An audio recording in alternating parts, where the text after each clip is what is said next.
সাংরং লিসিমি 144 থানারে জাখা আবর রোগিনো পশ্চিম Tripura হাকরফা doctor বিশাল কুমার স্রাংশাল হরো রাজাকর আগুলিনো বেড়ে নাইখা বকতবা থুমে রুগনি বিস্কাগো phi Shaka ভোটিনা ফাইনে রগ্ন মংসক এবং মং অঙ্গিয়াতি খাই কচরাংনি বিসুংতে ভোটিনা বাগি শাকা তাই ভোটিনা ফাইনে রগ্ন কেবল সমুক্ষেত্র তাংনে রোগ কেবেং খাই হেল্পলাইন নাম্বার 1905 আরো কুরুঙ্গি মানো এবা গানানি পুলিশ স্টেশন থাঙে কুরুঙ্গি মানো বতাইবো শাখা যত কনস্টিটিউয়েন্সি উনো 144 থানারি জাখা কবাং বড় কোথুই মানিয়া খড়ক বরিনি কবাং কাইসা থায়ো তঙ্গই মানিয়া কেবল সাবুক ক্ষেত্র তাংনাই রক এবা অ্যাসেম্বলি অফ হানো খড়ক বরিনি সেলাই কবাং বড় কুনুক জাখাই অ্যাসেম্বলি নো ডিসপাস ক্লাই রেনাই তাই যে বড় ব্রক রুলস এন্ড রেগুলেশনস মানিয়া বড় করাকনি সেলাই করাক মাজরা রিজার্ভাই হিনি শাখা डॉक्टर विशाल कुमार। देखिए, जैसे आप सभी को पता है कि 19 अप्रैल के दिन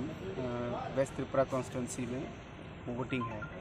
तो उसका जो 48 घंटे का समय है साइलेंस पीरियड, उसके दौरान हम लोग गुजर रहे हैं। इस दौरान देखा गया है कि कुछ शरारती तत्व इलेक्शन के इस माहौल का फ़ायदा उठा के और वोटर इंड्यूसमेंट, किसी तरह की धमकी अथवा किसी और तरह के प्रलोभन इससे यूज़ करते हैं। तो इसीलिए आज हम सभी लोग हमारे जो पुलिस के साथी हैं, TSR के जवान हैं, CAPF के जवान हैं, ये पूरी कंटीजेंसी जो है एक साथ जो है ये शहर के कई इलाकों में घूमेगी, ताकि किसी भी वोटर को किसी भी तरह का इन्फ्लुएंस ना किया जाए, इंटीमेट ना किया जाए, कोई इंड्यूसमेंट ना किया जाए। और आने वाले इलेक्शन जो आज से लगभग 1-2 दिन बाद है, उसमें सभी लोग अपनी मर्ज़ी से स्वच्छता से वोट दें। इसके साथ साथ मैं आपके थ्रू सभी जनता को भी अपील करना चाहता हूँ कि हम प्रशासन और पुलिस उनके साथ हैं,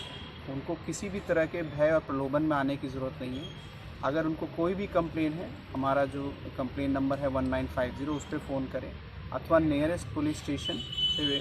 फ़ोन करें। उनको हमारी तरफ से पूरा सपोर्ट दिया जाएगा और जो भी उनका वोट है, जो भी उनके विचार हैं, वो ज़रूर से ज़रूर आप मतदान केंद्र में आकर उसका इस्तेमाल करें।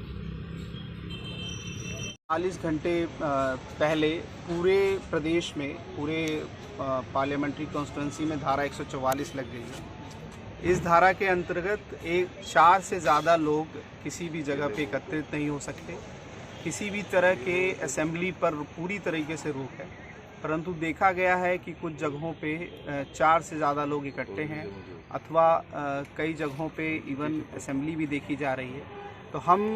पुलिस के साथ मिलके इस असेंबली को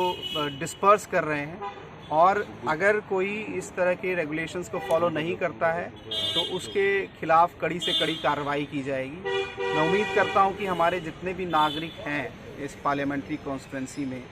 वो एश्योर करेंगे कि वो आने वाले और 48 घंटे में किसी तरह की ऐसी असेंबली में पार्टिसिपेट नहीं करेंगे।